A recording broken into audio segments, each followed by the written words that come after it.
Right. Do you know if the individual in question has multiple providers?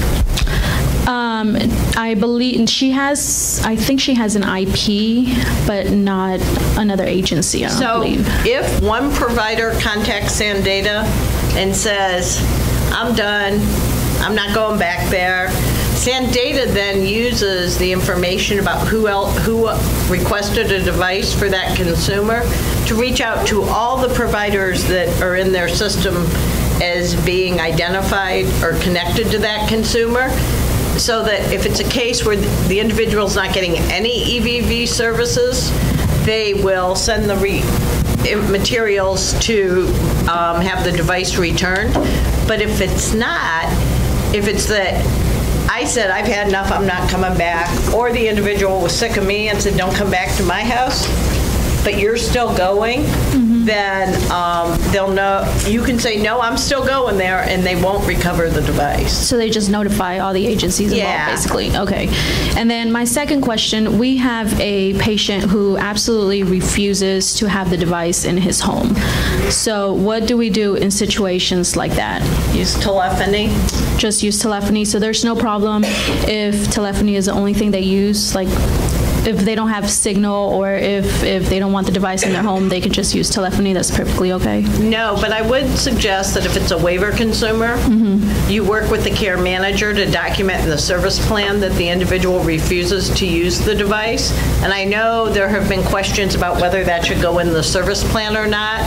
We are working with our care management staff to continue to repeat that message out to care managers, and it just creates that record. If we see that a high percentage of your visits are always telephony or manual entry, that might trigger some further review. But if the care plan explains that the individual refuses to have the device,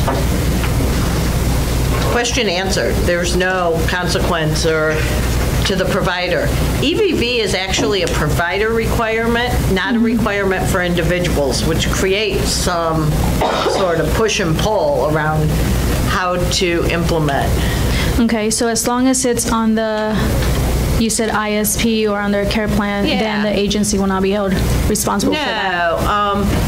There are a fair number of individuals who have refused to use the device. In that case, you should call Sandata and let them know that the device isn't being used, so that they can send the materials to have the device returned. Okay, got it. Thank you. Question is we service some very rural areas, and I had a nurse run into this last week, and she says it's not the first time it's happened in this consumer's home. We thought it was a device issue for connection, but the device has no service in that area. The consumer also, at that point, had no phone service because of storms or outages. I guess every time the wind blows, they lose any type of telephone service. However, moving forward, we're documenting that, but do we need to have that in a service plan? No, I think if it's documented for the specific visit, that mobile verification or manual verification and visit entry was used, because if it's a visit-specific incident, in the visit documentation is sufficient. Okay. You might want to have in the service plan that there are connectivity issues in the home, so telephony will be used to document the visits. But because phone service is out, this visit's manual, it's in the visit documentation. Okay, thank you. So I have two questions or one comment. So when we call the Sandata support, there are some of the people that answer the phone that request the agency's Medicaid ID number, which our field staff are not going to have that. And I've called before, and they'll just ask me then for our agency's address, which would be fine, but not all of them are consistent, and some of them are not giving the support if they don't have the company ID, so if they can just pass that on. Okay. And then my other question is has there been any decision with what, like the time, the difference in the actual visit time? So we have our electronic medical record, that they say they got in there at 9 o'clock and got out of there at 10, but by the time they found the device and everything else, it was 9:20. And if they do everything correct and there's no red dots, on the report, and it's verified, we're not going to even look at that, but the times may be off. How have they decided what that time frame is going to be in order to make it okay? So when we start matching visits to information on claims in July, we aren't going to match on times. We're going to match using the number of units, and for phase 1 services, the sequencing modifiers that are put on claims that indicate first, second, third, or more visit, so the U2 and 3. So that's our starting point. Those units for the visit data will be calculated, though, based on that start and end time. You'll be able to see that in the SANdata system. It'll show up on reports and be information that you can see they calculated. They're calculating just like our rules. So the 35 minutes and more gets you the full hour for the first hour, and then 15-minute increments. As soon as you go into a minute into the next 15-minute increment, you get the next unit. And those matching rules, as we move into phase 2, will be developed for every service in EVV. So, for instance, for phase 1 services, everything's done on units with the sequencing modifiers, except RN assessment. And in that case, if an RN assessment happened on that day, it's a match, because you get one and there's not a length requirement. I think we want people to build a number of units that reflect the time they were actually there, but we don't have a good sense that it's done consistently. So we are just matching. If it happened that day, it's a match. So we'll be able to customize the matching rules by service to address the program policy in each specific program and for each service. Do we have any questions regarding the devices themselves? If we don't, then we're going to move forward to the other areas that we have. We'll get to all these issues, but if this is about the whole system, the EVV system. Okay, like if we're focused on device questions, you will we'll get back to you if that's okay. I don't know if it's specifically device or what does I have several questions. Okay, if we have a device question, we got to move on. We don't have a lot of time, so I want to make sure we get through all of this. Okay, there is a device probably question. Like we have employees, the nurses actually, that been trying to clock in and that actually just get that the number from the SANdata, and then they send to your email a password. When we enter that password in the system, it says invalid entry, or sometimes if you enter that password, it says too many attempts was made, you're locked out. Like we have employees that have to use the telephony system because we've never had a chance to fix it. And so many times we did address this issue to SANdata, and then we have not been helped. We're going to get to passwords in just a second, okay? We're any other device questions? Yeah. I don't know if this is a device or whatever. I don't know. We're talking about the actual device in the phone. Get the answer from SANdata. Because every time you call them, there's nobody. You have to. Okay, well, we're going to talk about that. We're going to get. Any other device questions? We have one. You have a device question? Specific to the devices in the phone, or in the home, I'm sorry. Specific to sending back the devices, I know that there's only the 2 reasons in the ECHCH system, and I wanted to see if there was a possibility for them to add like an other section, because we have had situations where patients are refusing to have the devices in their home, and I just think that it would be easier if we could say patients refusing device and just have SANdata send them the box to get it back. So more so a comment than a question. Thank you. Thank you. Right. Device. We'll make a note of that. We got a device question. Oh, we have another device question? Okay. Yeah. And this will be the last one, and then we'll move on, because we got a lot of stuff to cover. I just want to make sure everybody has a chance. On the device, we have a couple of our patients that when you go in the system, it says that the device was mailed and somebody accepted it, but the patient has not received the device. We've gone back into the system and reported that the device is not in the home. Those consumers still don't have a device third month. And we also have a patient that we charged the device at night. When we came in the morning, it was broken. So do we order a new device for them? You should call SanData and report that the device isn't working or that it's lost and request a new device, and they can facilitate that. All right, thank you. Next, we're going to, the technical concerns, and I think that's where we started to veer into. Some of the things we've heard are providers are finding that the GPS locator of the device is inaccurate or not locating properly. I heard a story of someone who was in West Virginia and then somewhere else where it's just not pinning correctly. Providers are being logged out during the visits, causing them to have to begin a new visit in order to complete that original visit. Providers are being locked out of the devices, which requires tech support to reset the password.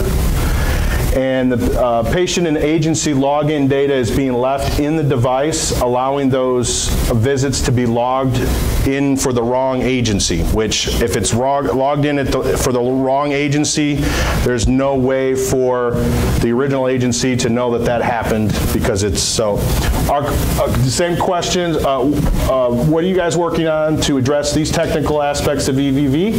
And what are you doing to ensure the technical operation improves? So as Director Sears said, we work closely with SanData daily.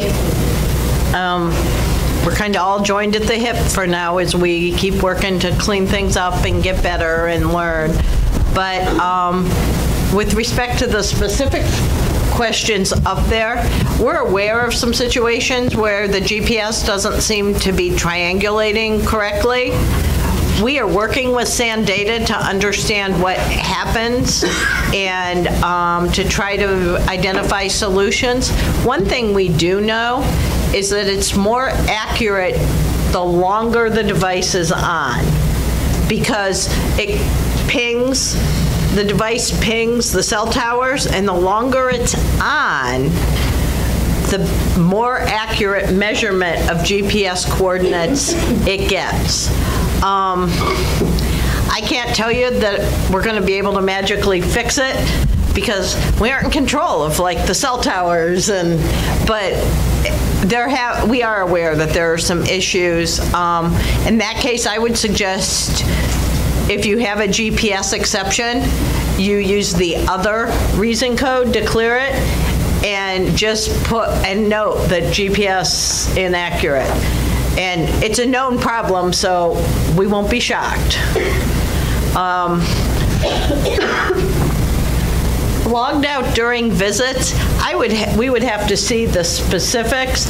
One thing we are doing, though, or talking about doing, we're just trying to identify resources and physical location, is Christy and I have talked about having some computer labs in our building where providers and/or workers could come in with maybe your agency's practice device, and we can work with people one-on-one and see exactly what's happening. Christy actually went out on a visit with someone who was having trouble and was able to successfully troubleshoot, but without being there and seeing exactly what's happening, we could have talked to that caregiver for hours and not figured out why she was having the problem she was having. So keep an eye out for more information. We'll share, again, with the stakeholder meetings, with the associations, with our stakeholder group. But we want to have some lab time, and we'll be able to help you with either the portal on the computer if you're having problems clearing exceptions or resetting passwords or whatever, and then also with the device. So we recognize that having the training was great, but once you're having a problem in the real world, sometimes you need somebody looking over your shoulder going, oh, don't do that. And you won't know you're doing it to tell us, and we'll never know to ask. So that real one-on-one assistance we think would be important. Fortunately, we'll only be able to do it in Columbus because that's where we have capacity and resources. But we're hoping we could have 4 or 5 people available to work with people as they come in and have several opportunities. We just have computer lab shortages right now in our building, and so finding dates when we can have the space is a challenge. Well, and I'd like to make a plug for our beautiful facility here, if that's an option for you all. Do you have a computer lab? We do. Oh. We don't have many computers in the lab, but we are resourceful, so we could certainly do something if that would be helpful We'll for our members. talk to Joe about that because I think we'd be really interested in doing that. We want to make, if only because parking's more accessible here. Yeah, and it's easier to get to from the freeway and that type of thing. But we do want to offer that kind of hands-on technical assistance. That's a need we've recognized. There's just 2 of us, though, and we're trying to juggle a whole lot of balls right now, and sometimes it takes us a little bit to get our ideas implemented, but we have talked to our chief policy officer and gotten his okay to proceed, so, and we'll for sure talk to Joe, because I think space is one of our biggest barriers. Absolutely. The next one was in regards to the question in the back regarding passwords. Do you want to talk about passwords? The password reset. You can explain it way better than me. So am I understanding the question correctly that people are getting their password reset by the SanData the call center, and you're not able to do it yourself through the portal? Is that? Oh, that's a different issue. When the person has to sign first in the system, just to kind of to get started, you normally have to have your email, correct? Yes. And then the SanData will send you the temporary information, that password that you get to put into the device in order to be in that system. Okay, well, there is several times that we tried and work individually with someone from the company, and we were still unsuccessful. The person is not even in the system at all, and is not able, so she uses telephony for visits because there's no other way of doing this. And the time goes so fast, July is approaching, and my question is, when is this going to be resolved, that problem? That's one question.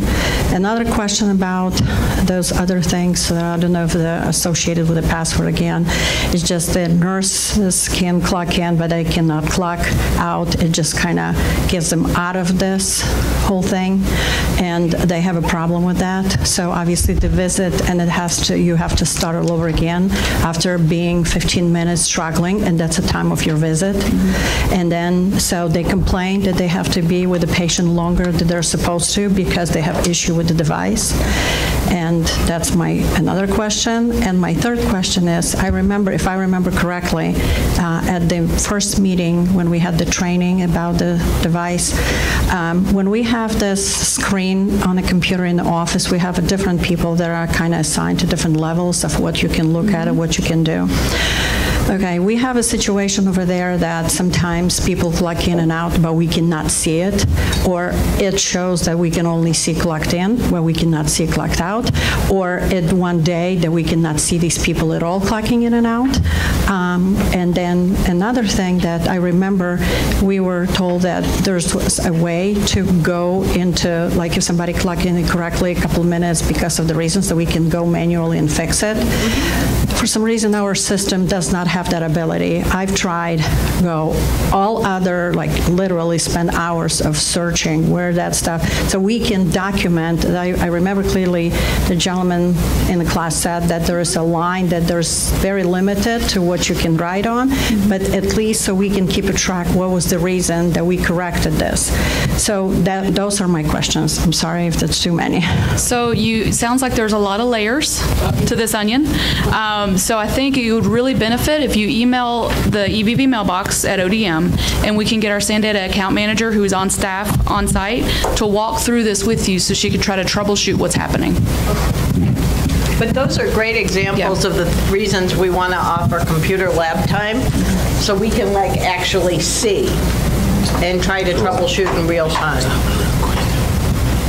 Okay, other technical questions, because we do have some more issues here. Yes, this is a very straightforward, simple question. Why is it that as system administrators, we don't have the authority to reset passwords? That will actually reduce the load on SendData. We've got a couple people up here who are saying we do. So. No, we can reset passwords on the system, but not on the EVV devices. We've tried that and it did not work. Beth, we've got.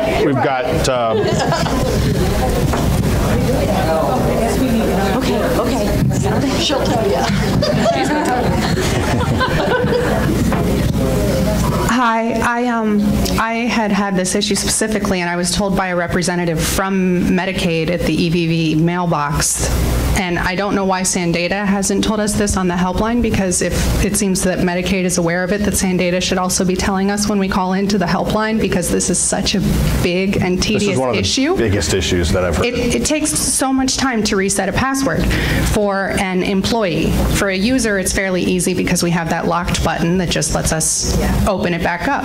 For the home health aides and the nurses in the field, you go to their employee profile, you click edit, and you uncheck the MVV box and save, and then recheck the MVV box and save it again. However, like someone else mentioned at that point, the employee, be it a nurse or home health aide, they'll get the temporary password in their mailbox, their email box, and we've tried this very many times successfully. However, the problem is that they do have to reset their security questions, so the time that they're spending in the client's home is quite considerable at that point, because they need to ask a user to reset their password, and then the question of setting up additional users comes into play, and if your agency wants to do that or not.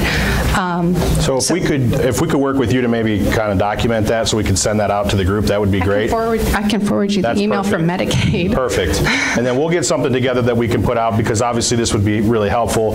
It does sound like we have to kind of jump through several flaming hoops to make it happen, but at least it exists, because this is one of the biggest issues. Joe, yes. When you do that, you send it to us, we'll just double check it and make sure. Perfect. Check our FAQs. They're getting ready to get uploaded. We've just gone through and tried to update them. I think we put that in our FAQs too. Okay. I just don't know why SanData isn't telling us they should be. I don't either. They're supposed to. I made a note. Because they're actually the ones that told us how to do that. Great. So, that's great. That's great. But we'll talk to them. No. I also wanted to comment that on the password lockouts, some of our nurses are being locked out by home health aides who are not, we have a very large refugee population, so these devices are a challenge to use in the first place, but if they don't check the email, so they're actually locking out nurses. So I either suggest that there's a way that we can not save the email in the user ID, which I know can be fairly convenient for most people. For us, it is not. Or if there could be a way that the nurses can utilize their security questions to reset their own password while they're in the home, because they have access to their email at that time anyway, or maybe we could use it to text their cell. I don't know what's easiest for SanData, but any of the above would be great for us if at all possible. So I'm going to ask a question based on that. Just out of curiosity, this is like an informal poll. Is it better or worse that it saves the employer number and the last user ID to have logged in on the device?